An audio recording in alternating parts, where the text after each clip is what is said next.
Spotlight is proudly sponsored by HCC Media.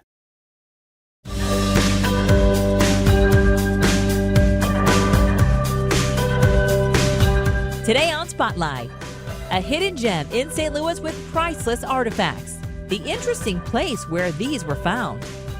Plus, the story of a border dispute between Missouri and Iowa that led to a war. And then find out how this sculpture was created using a 3D printer. But first, one of America's most beloved historians weaves together biography, memoir, and history.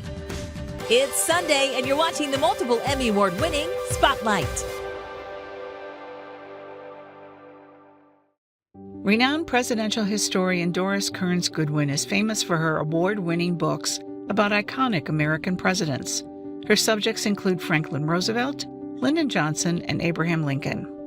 Her new book, An Unfinished Love Story, is also a history, but a more personal one.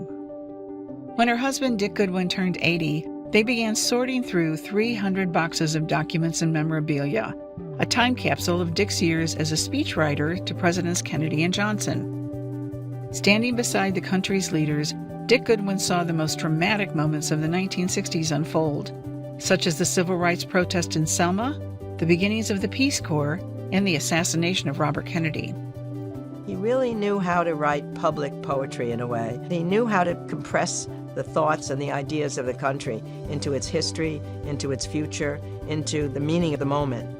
An Unfinished Love Story is both a tribute to the Goodwins' marriage and a fresh look at a historic era in American politics. Well, it was so different from the way I normally do my research, although it had some similarities, because it was memoirs, diaries, letters, journals, newspaper clippings, all the things I usually use when I'm studying the presidents who are no longer alive, Lincoln or Teddy Roosevelt or Franklin Roosevelt. But now it was my husband right there, right across the room from me. And I used to talk to all my guys beforehand, Lincoln and Teddy and Franklin, but they never answered me. Now Dick could talk to me. So it really was the last great adventure of our life, to relive our youth and to have those memories come back to life. It was an extraordinary time. He was such a brilliant wordsmith, wasn't he? There's a whole art to it that I'm not sure I could ever do. It's under such enormous pressure that you have to write. As he said, if you don't get the speech done in time, it means nothing at all. At least when I write history, it's more patient. I can take my several years to finish something. I mean, he would always say that a great speech depends on the moment that it's delivered. As you say, you come up with sentences. That first sentence of that speech will always make me feel awesome. I speak tonight for the dignity of man and the destiny of democracy. It's just the D's and the D's work together, and the whole theme of it is dignity of man and destiny of democracy. And then, at times history and fate meet at a certain time in a certain place. So it was in Lexington and Concord, so it was at Appomattox, so it was in Selma, Alabama, and then go on to call for voting rights. And somehow Johnson spoke with a conviction. Dick stood at the back of the House of Representatives that night, and he said, "Oh my God, I loved him so much that night." It's not just what they say.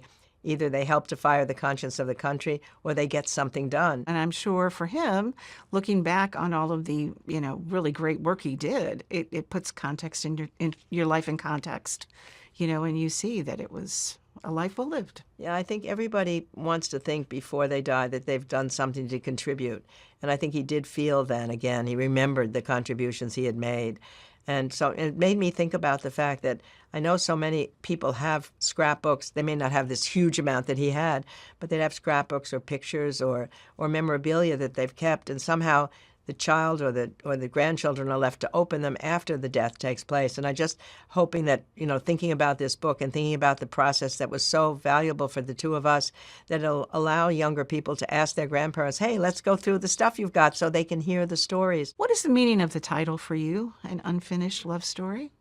Well, I think on one level it meant that this was an unfinished project that Dick and I were working on together, and we talked about it becoming a book. And then in those last months when he knew that he probably wouldn't be able to finish it, I promised him I would. So that's the unfinished love story part of it. But I think it's also an unfinished love story about America. I mean, always our democracy is unfinished. And even when Dick was young, he, and then when I was writing my books later, felt that what we were trying to do was to work on whatever way we could to take that next step toward making America the better place that it would hopefully be, that our ideals, you'll never get those ideals, but you keep reaching toward them. And I think Dick's work through public life, and hopefully my work through choosing presidents who lived through really tough times, but each of those times came out making America a better place, are the way we could contribute in our own way.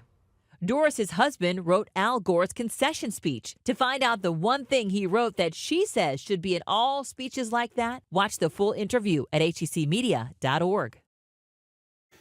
They are the best-selling authors and all of your favorite genres. For in-depth, one-on-one interviews, go to HCCmedia.org.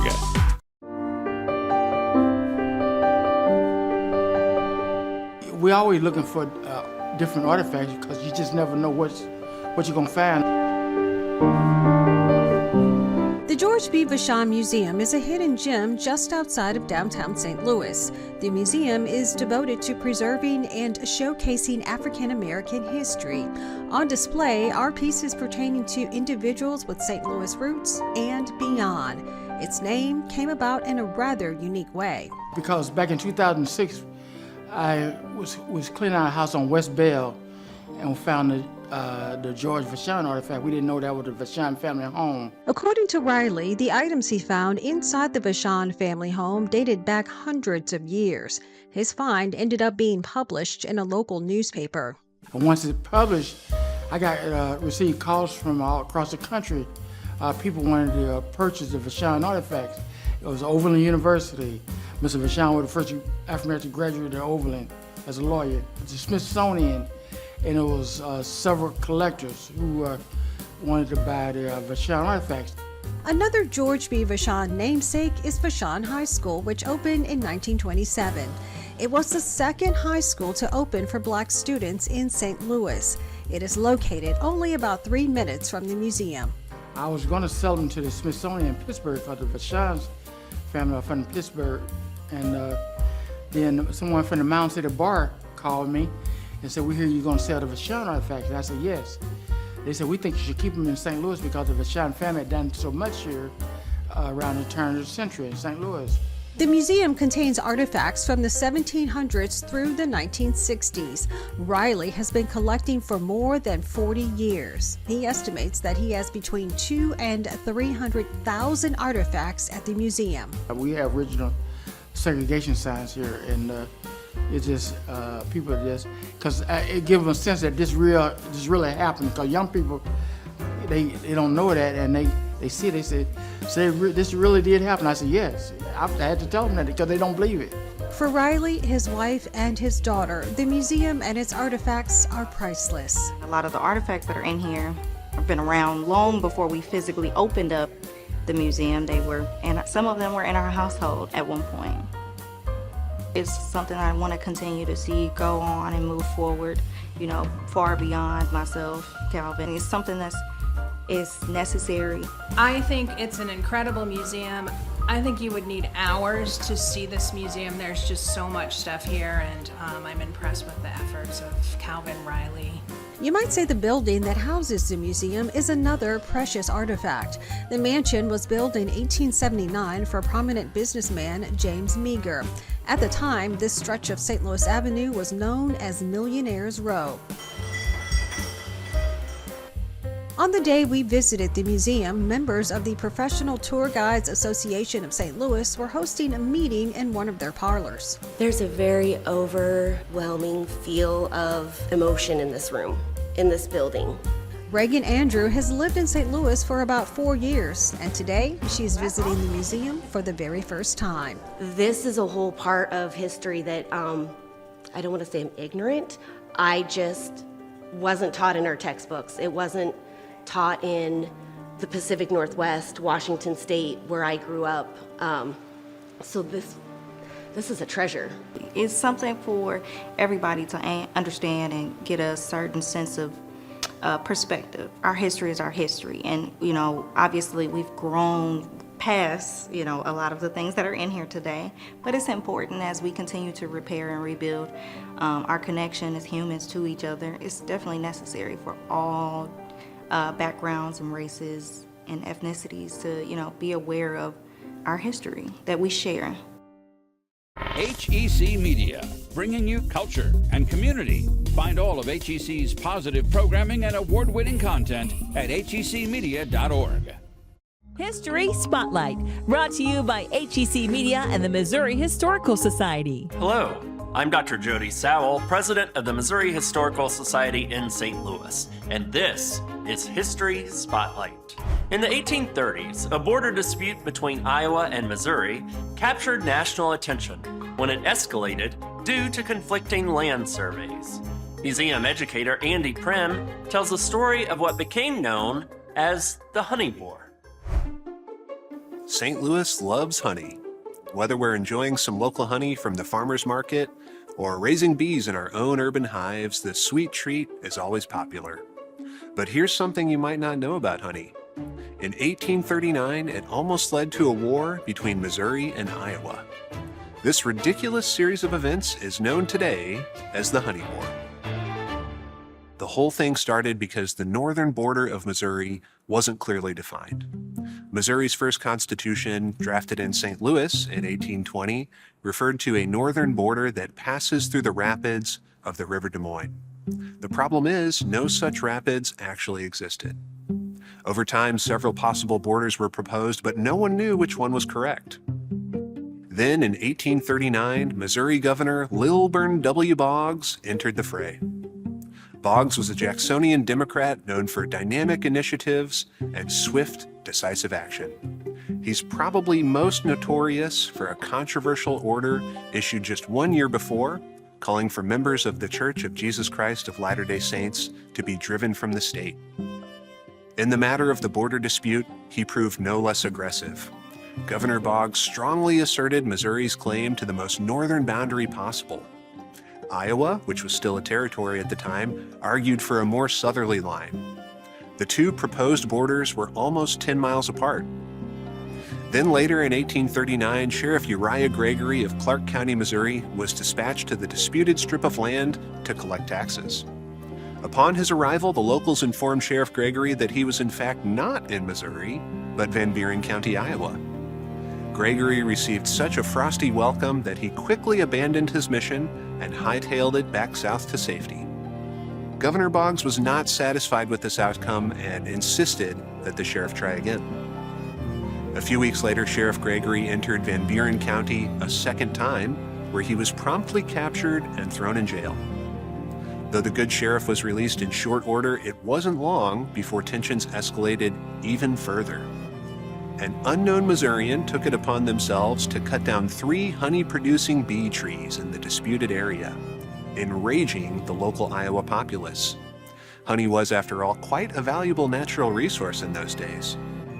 The miscreant managed to evade Iowa authorities and haul the trees away, but was nevertheless convicted in absentia and fined $1.50. In Governor Boggs' estimation, this was an assault on Missouri's citizens and property, and he viewed it as no less than a provocation for war. Never one to back down from a challenge, Boggs dispatched 800 militiamen to the border. Iowa Territorial Governor Robert Lucas responded in kind, sending 300 militiamen of his own. Both governors appeared to be spoiling for a fight, and bloodshed seemed imminent. But the militia commanders were not eager for conflict, and the officers quickly agreed that a shooting war over honey trees was in nobody's interest. The governors then begrudgingly allowed the issue to be submitted to the courts. The matter was eventually resolved by the United States Supreme Court in 1849, which ended up splitting the disputed area roughly evenly between Iowa and Missouri. In the end, the Honey War was a ridiculous series of events culminating in little more than sound and fury. So the next time you're enjoying a delicious bottle of local honey, take a moment to remember the time Missouri and Iowa almost came to blows for the most petty of reasons. How sweet it is that cooler heads prevailed. Next week on History Spotlight, the many successes of the Missouri School for the Blind. To learn more about the Missouri Historical Society, visit mohistory.org. HCC Media. Recognized, celebrated, honored time and again for excellence in the industry. Find all of the award-winning content at hccmedia.org.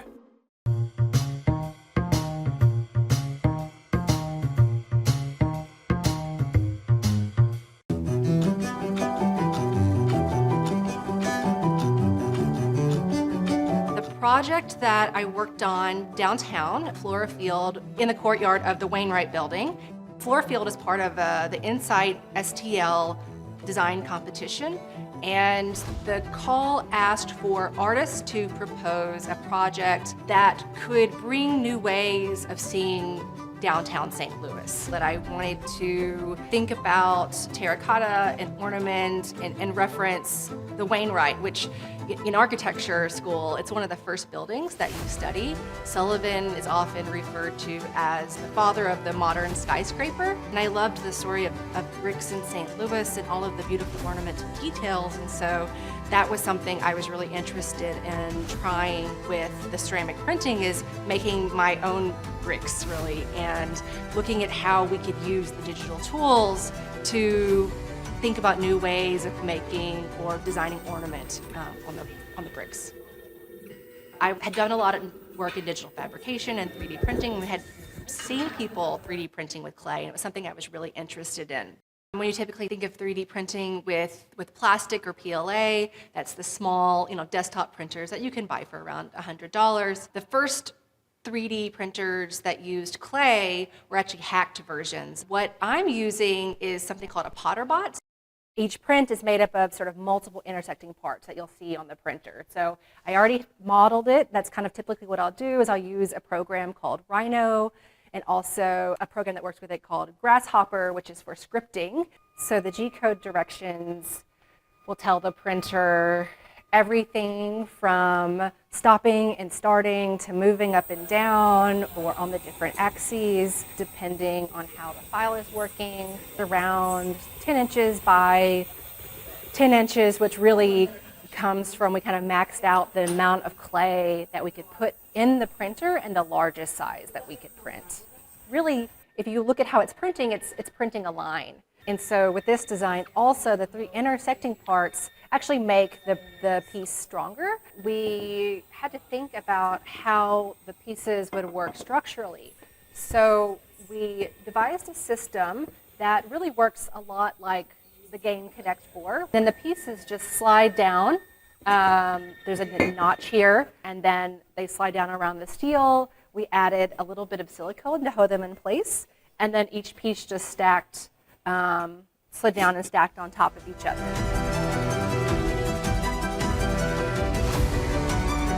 In the end, it's made me sort of rethink the idea about precision in architecture and how we can kind of think about having a more loose fit or not be so fixated on everything fitting perfectly. I think that that also contributes to material waste. So it's a way to sort of reframe how we might think about precision that's often thought of for architecture.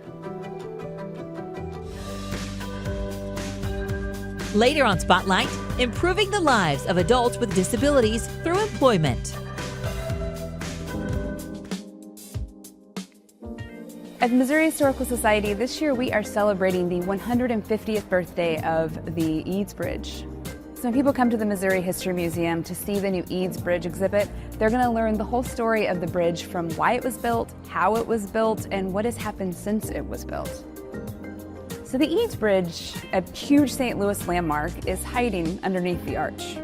And the Eads Bridge is so important to St. Louis and to the country. It was the first bridge built here at St. Louis crossing the Mississippi River. It is the oldest bridge on the Mississippi River, and it's the first structure made out of structural steel anywhere in the world. So when the bridge opened in 1874, James Eads opened with the words that it would stand as long as it was proved useful. And it is still very useful to St. Louisans. We use it for the Metrolink light rail. Every single day people cross it. The top deck is cars, thousands of cars every day crossing over from Illinois to Missouri. It's a great engineering story. It is important to the economy of St. Louis and to the story of our growth, and it's a really great symbol of the city for innovation and determination. So when you visit the exhibit, there are so many cool little things you're going to find out. One of them is why. Why was the bridge built, right? And there's so much more drama than you would expect. It wasn't just one bridge design. There were several different designs. They were kind of fighting and wrestling out to who was going to get to do it. You're going to learn about the engineering. Like, how did they span 1,600 feet of the Mississippi River? That sounded absolutely impossible. You'll learn about the elephant that did cross the bridge before it opened. And you'll learn about things like the St. Louis Blues. The famous song is actually written because of music that W.C. Handy heard while sleeping underneath the Eads Bridge. So we invite people to come to the History Museum in Forest Park and see this great exhibit about the Eads Bridge, as well as all of our other great exhibits that we have going on right now. And as always, all of the exhibits at the Missouri History Museum are free.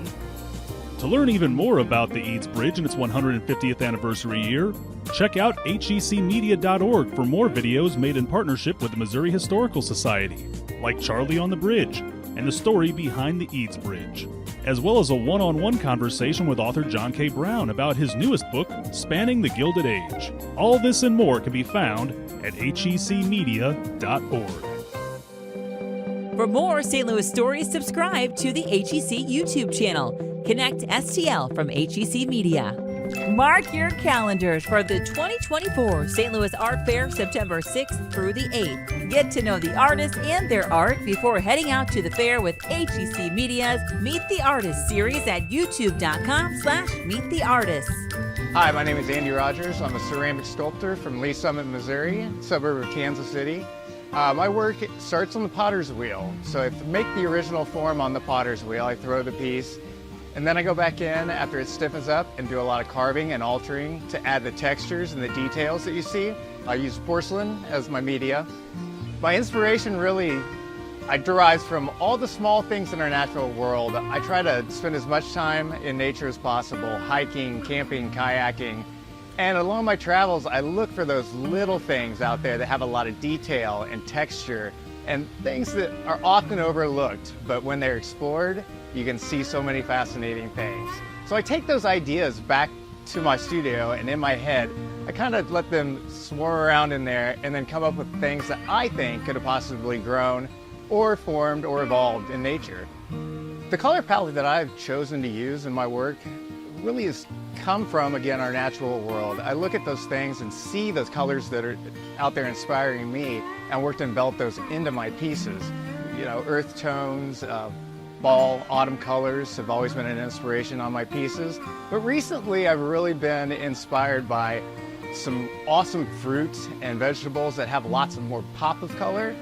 When people see my work and really delve themselves in this realm of this body of work, what I hope they take back from it is the sense of the sensuality of the piece, the beauty that's found in nature. Also, one of my keys that I try to relay on people is that sense of touch. A lot of artists will say, do not touch. Me, it's the opposite. I invite touch. I make the pieces to invite touch. I want somebody to come in and feel like they have to pick that up. Because part of the experience is the joy of picking that up like I do in our natural world and seeing and feeling the details and the texture. And I want my work to convey that to anybody that's picking it up and looking at it, and then hopefully taking it to their home to enjoy for many years and go back to it, revisit that idea and that piece over and over. You can find the stories featured in today's show along with past episodes and more at hecmedia.org/spotlight. I'm one of the line workers here, and I help other people around on the line. Daxton Miller is part of a growing population of workers. Put stuff in the boxes like mouse bait, mouse trap, mouse bait down. So Daxton works for BCI, Boone Center Incorporated, a packaging and manufacturing nonprofit agency that employs adults with disabilities. We have 100,000 square feet of production space, and we employ over 235 adults with disabilities, both here in St. Peter's. Probably 90% of them have an intellectual or developmental disability, and potentially multiple diagnoses within that space. According to the Department of Labor, in 2022, 21% of persons with a disability were employed. That number is up from 19% in 2021. Thanks to organizations like BCI, people like Daxton are finding work. BCI, our mission is all about growing and developing adults with disabilities through innovative employment opportunities. BCI has a team of employment specialists that work one-on-one with its employees and their families. We create an employment goal with everybody, and then we As that goal hopefully is achieved, then we'll update that and move on to the next goal for a person. This is not a day center by any means. We are a packaging and assembly facility. A lot of times it's pretty eye-opening to people when they actually walk on our work floor and see the volume of work that we do, the capabilities that the employees are able to produce on the work floor. They're definitely challenged. This is a structured work day. We have fun at work, but there is quota and quantity required every single day on the work floor. BCI's roots trace back to 1959. We were humbly founded by Margaret Holmes and Jane Kreider. We consider those our founding mothers. They had a few adults in their families who had disabilities, and they wanted to find meaningful employment for them. And they started a manufacturing enterprise making candles. And they employed their family members, and then over time, of course, grew and grew.